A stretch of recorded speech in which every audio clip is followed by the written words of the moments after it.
بسم اللہ الرحمن الرحیم۔ شروع اللہ تعالیٰ کے بابرکت نام سے جو بڑا مہربان اور نہایت رحم فرمانے والا ہے۔ کل بھی ہم نے حضرت ابراہیم ادم کا ذکر کیا تھا اور آج کی ویڈیو میں بھی ہم انہی کی زندگی کے اہم حالات اور واقعات شیئر کریں گے۔ گزارش ہے ویڈیو کو توجہ اور انتہائی دھیان سے آخر تک لازمی سنیں تاکہ ان اللہ والوں کی باتوں کی تاثیر آپ کی روح میں اتر سکے۔ جب لوگوں نے حضرت ابراہیم ادم سے یہ سوال کیا، کیا حالت فقر میں آپ کو کبھی مسرت بھی حاصل ہوئی، تو آپ نے فرمایا کہ بہت مرتبہ،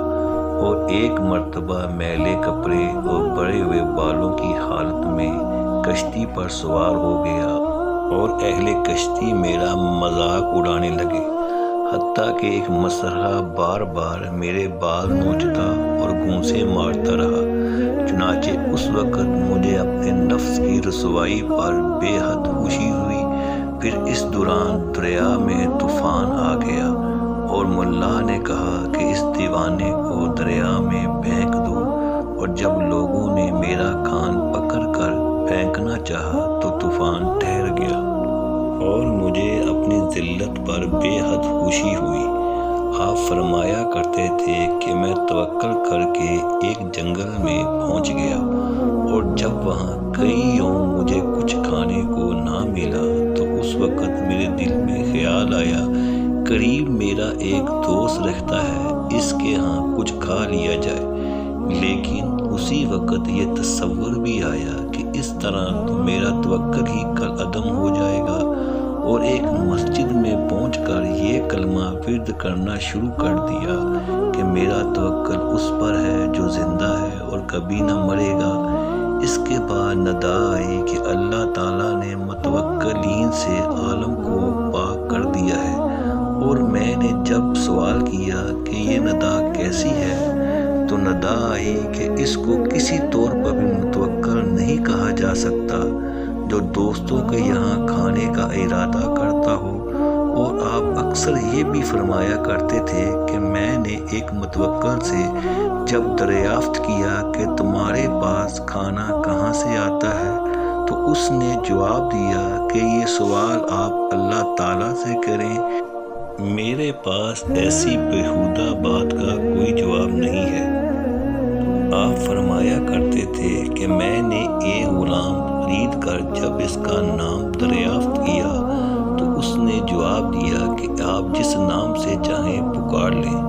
پھر جب میں نے سوال کیا کہ تم کیا کھاتے ہو تو اس نے کہا جو آپ کھلا دیں۔ میں نے پوچھا تمہاری خواہش کیا ہے تو اس نے جواب دیا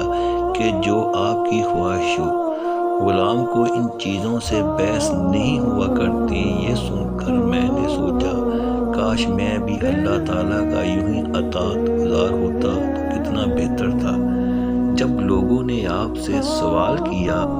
کہ آپ کس کی بندگی کرتے ہیں، یہ سن کر آپ نے خوف زدہ ہو کر زمین پر گر پڑے اور بہت دیر تک لوٹتے رہے، پھر بیٹھ کر یہ آیت تلاوت کی۔ ترجمہ: آسمان اور زمین پر رہنے والے سب کے سب خدا کے سامنے بندے ہو کر آنے والے ہیں، اور جب لوگوں نے یہ سوال کیا کہ زمین میں گرنے سے قبل آپ نے یہ آیت کیوں تلاوت نہیں کی تو آپ نے فرمایا اگر میں خود کو اللہ کا بندہ کہوں تو حق بندگی طلب کرے گا اور بندہ ہونے سے منکر بھی نہیں ہو سکتا۔ پھر کسی نے پوچھا کہ آپ کے اوقات کن مشاغل میں گزرتے ہیں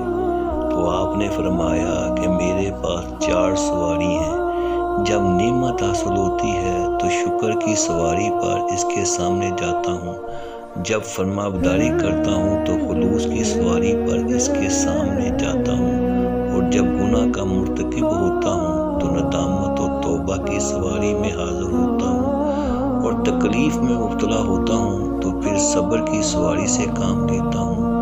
آپ کا ایک قول یہ بھی ہے کہ جب بندہ اہل و عیال کو چھوڑ کر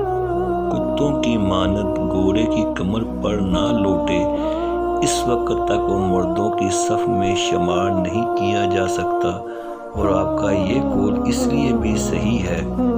کہ آپ نے سلطنت چھوڑ کر ذلت و رسوائی اختیار کی، جس کی وجہ سے دولت فقر سے مالا مال ہوئے۔ آج میں اس سلسلے کا یہی اختتام کرتا ہوں۔ کل پھر حضرت ابراہیم ادھم کی شخصیت کے بارے میں یہیں سے بات شروع کریں گے۔ میری دعا ہے کہ اللہ تعالیٰ میری اور میرے سننے والوں کی ان نیک بندوں کے صدقے بخشش فرما